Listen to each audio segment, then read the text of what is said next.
हुबली में उस वक्त हड़कंप मच गया जब चलती बस के पीछे के टायर के पास अचानक आग लग गई। बता दें, हुबली धारवाड़ रूट पर चलने वाली BRTS चिगरी बस में अचानक आग लग गई। बस में सवार यात्रियों में अफरा तफरी मच गई। हालांकि राहत की बात यह रही कि सभी यात्री सुरक्षित हैं। दरअसल हुबली में BRTS चिगरी बस में उस वक्त हड़कंप मच गया जब चलती बस के पीछे के टायर के पास अचानक भीषण आग लग गई। ये बस हुबली से धारवाड़ की ओर जा रही थी।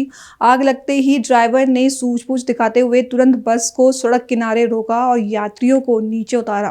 ड्राइवर ने खुद आग बुझाने की कोशिश की। मौके पर मौजूद ट्रैफिक पुलिस की मदद से आग पर काबू पाया। घटना के दौरान कुछ देर के लिए यात्रियों में अफरा तफरी का माहौल रहा, लेकिन समय रहते कार्रवाई होने से बड़ा हादसा टल गया। फिलहाल आग लगने के कारणों की जांच की जा रही है।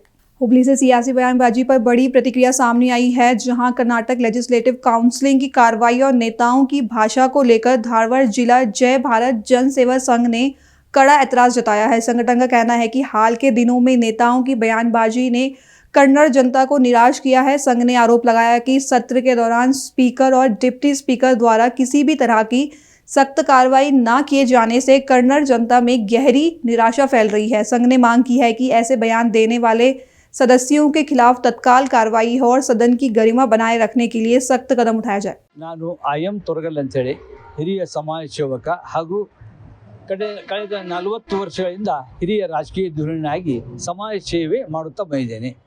ನಾನು ಈಗೇನು ಹೇಳಬೇಕಂತ ಹೇಳಿದ್ರೆ ಮಾಧ್ಯಮದವ್ರ ಮುಂದೆ ಮೊನ್ನೆ ನಮ್ಮ ಬೆಂಗಳೂರು ವಿಧಾನಸೌಧದಲ್ಲಿ ವಿಧಾನ ಪರಿಷತ್ತಿನಲ್ಲಿ ಕಲಾಪ ನಡೆಯುತ್ತಿರುವಾಗ ನಮ್ಮ ಮುಖ್ಯಮಂತ್ರಿಗಳ ರಾಜಕೀಯ ಕಾರ್ಯದರ್ಶಿಗಳಾದ ನಜೀರ್ ಅಹಮದ್ ಅವರು ನಮ್ಮ ಪ್ರಧಾನಮಂತ್ರಿಗಳಿಗೆ ದೇಶದ್ರೋಹಿ ಅಂತ ಹೇಳಿದರು.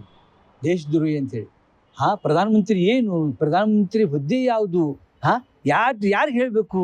ಆ ಉನ್ನತವಾದ ಹುದ್ದೆ ಅದು ಪ್ರಧಾನಮಂತ್ರಿಗಳು. ಪ್ರಧಾನಮಂತ್ರಿ ಮಾಡುವ ಹೊತ್ತಿನಾಗ ಯಾರು ವಿಚಾರ ಮಾಡಬೇಕು. ಪ್ರಧಾನಮಂತ್ರಿ ಆದಮೇಲೆ ಅವ ಎಲ್ಲ ಸಮುದಾಯಗಳ ಪ್ರಧಾನಮಂತ್ರಿ, ಭಾರತ ದೇಶದ ಎಲ್ಲ ಸಮುದಾಯಗಳ ಪ್ರಧಾನಮಂತ್ರಿ, ಎಲ್ಲ ರಾಜಕೀಯ ಪಕ್ಷಗಳ ಪ್ರಧಾನಮಂತ್ರಿ ಅವನು, ಯಾರೂ ಆಗಲಿ ಅವರು ಎಲ್ಲ ಸಮುದಾಯ ಪ್ರಧಾನಮಂತ್ರಿ ಅವರು. ಇವಾಗೆಲ್ಲ ನಜೀರ್ ಅಹಮದ್ ಉನ್ನತ ಸ್ಥಾನದಲ್ಲಿ ನಿಮ್ಮದು ನಜೀರ್ ಅಹಮದ್ ಅವರೇ ಒಬ್ಬರು ಮುಖ್ಯಮಂತ್ರಿ ರಾಜಕೀಯ ಕಾರ್ಯದರ್ಶಿಗಳು ನೀವು, ನಿಮ್ಮ ಬಾಯಲ್ಲಿ ಇಂಥ ಬಂದದ ಮಾತು. ಆಮೇಲೆ ಇದಕ್ಕೆ ತದ್ವಿರುದ್ಧವಾಗಿ ನಮ್ಮ ವಿಧಾನ ಪರಿಷತ್ ಸದಸ್ಯರಾದ CT ರವಿಯವರು, ಇದು ನಜೀರ್ ಅಹಮದ್ ನಾಲ್ಗೆ ಅಲ್ಲ, ಪಾಕಿಸ್ತಾನ ನಾಲ್ಗೆ. ಇವರು ಬೇರೆ ದೇಶದ ಪಾಕಿಸ್ತಾನದ ಯಾಕೆ ಹೆಸರು ತೊಗೊಂಡ್ರು ಕಲಾಪ ನಡೆಯುವತ್ನಾಗ? ಯಾಕ್ರಿ CT ರವಿಯವರು? ನಿಮ್ಗೆ ಕೇಳೋರು ಯಾರಿಲ್ವಾ? ಮತ್ತು ದೊಡ್ಡ ಮಾತಾಡ್ತೀರಿ ನೀವು. ಯಾಕೆ ಪಾಕಿಸ್ತಾನ ಹೆಸರು ಯಾಕೆ ಬಂತು? ಶೀಳ್ರಿ ಅವ್ರು ನಾಲ್ಗೆ ಶೀಳ್ರಿ ನಜೀರ್ ಅಹಮದ್ ಅವ್ರದ್ದು ತಪ್ಪಿದ್ರೆ ಎಲ್ಲರೂ ಕೂಡಿ. ಪಾಕಿಸ್ತಾನ ಹೆಸರು ಯಾಕೆ ಬಂತು? ಪಾಕಿಸ್ತಾನ ಬೇರೆ ದೇಶದ ಹೆಸರು ಯಾಕೆ ತೊಗೊಂಡ್ರಿ? ನಜೀರ್ ಅಹಮದ್ ತಪ್ಪು ಮಾಡ್ಯಾರ, ತಪ್ಪು ಅಂತ ಹೇಳ್ರಿ. ಎಲ್ಲರೂ ನಮ್ಮ ಕನ್ನಡ ನಾಡಿನೆಲ್ಲ ಜನತೆಗಳ ಇದು ಸಹಿಸೋದಿಲ್ಲ ನಜೀರ್ ಅಹಮದ್ ಹೇಳಿದ ಮಾತು. ಯಾರೂ ನಮ್ಮ ಪ್ರಧಾನಮಂತ್ರಿಗಳಿಗೆ ದ್ವೇಷಿಸಬಾರ್ದು. ನಿಮ್ದು ಏನೇ ಕುಂದುಕೊರತೆ ಇರಲಿ, ಏನೇ ಹೇಳಿಕೆ ಇರಲಿ, ಯಾವ ಸಂಸತ್ ಕಲಾಪ ನಡ್ತೀರಿ, ಸಂಸತ್ತಿಗೆ ಹೋಗ್ರಿ, ಪ್ರಧಾನಮಂತ್ರಿ ಭೇಟಿ ಆಗಿರಿ, ಕೇಳ್ರಿ, ಜಗಳ ಮಾಡಿರಿ, ಪ್ರಧಾನಮಂತ್ರಿಗಳ ಕೂಟ ಕೇಳ್ರಿ, ಹಕ್ಕದ ನಮಗೆ. ಅದನ್ನ ಬಿಟ್ಟು ದೇಶ ವಿರೋಧಿ ಹೇಳ್ತಾರೆ, ಅವು ತಪ್ಪು. CT ರವಿಯವರು ತದ್ವಿರಾಗಿ ಪಾಕಿಸ್ತಾನ ನಾಲ್ಗಿ ಇದು ಹೇಳಿದ್ರು ತಪ್ಪು. ಇದಕ್ಕೆ ವಿಷಾದ ವ್ಯಕ್ತಪಡಿಸಿರಿ ಅಂತ ಹೇಳಿದರು.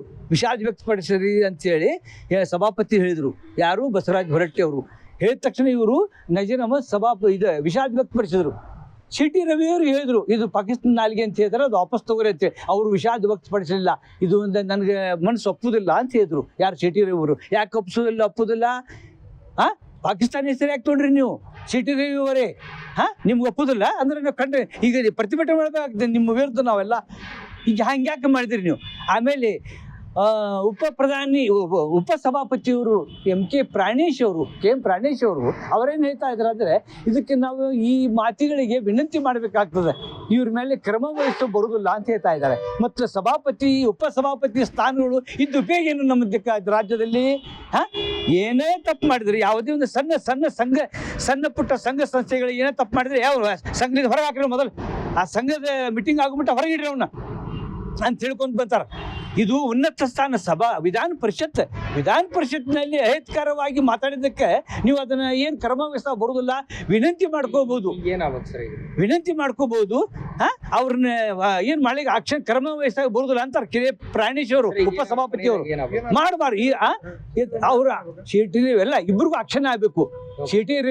ಅವರು ವಿಷಾದ ವ್ಯಕ್ತಪಡಿಸಿಲ್ಲ ಅಂತೇಳಿ. ಯಾಕೆ ವಿಷಾದ ವ್ಯಕ್ತಪಡಿಸಿಲ್ಲ ಅಂತೇಳಿ ಅವ್ರ ಮೇಲೆ ಕ್ರಮವಾಗಬೇಕು. ಆಮೇಲೆ ನಜೀರ್ ಅಹಮದ್ ಇಂಥವೆಲ್ಲ ಇನ್ನೊಮ್ಮೆ ದೇಶದ್ರೋಹಿ ಥರ ಹೇಳಬಾರ್ದು.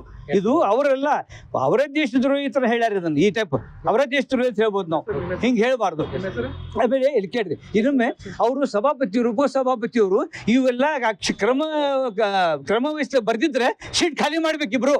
ಪ್ರಾಣೇಶ್ ಅವರು ಸಭಾಪತಿಯು ಬಸವರಾಜ ಹೊರಟ್ಟಿ ಅವರು ಆ ಸೀಟ್ ಖಾಲಿ ಮಾಡಬೇಕು ಅಂತ ಹೇಳಿ ನಾ IM ತೊರಗಲ್ ಸಿರಿಯ ಸಮಾಜಕ್ಕೆ ಸೇವಕ ಹೇಳ್ತಾ ಇದ್ದೀನಿ.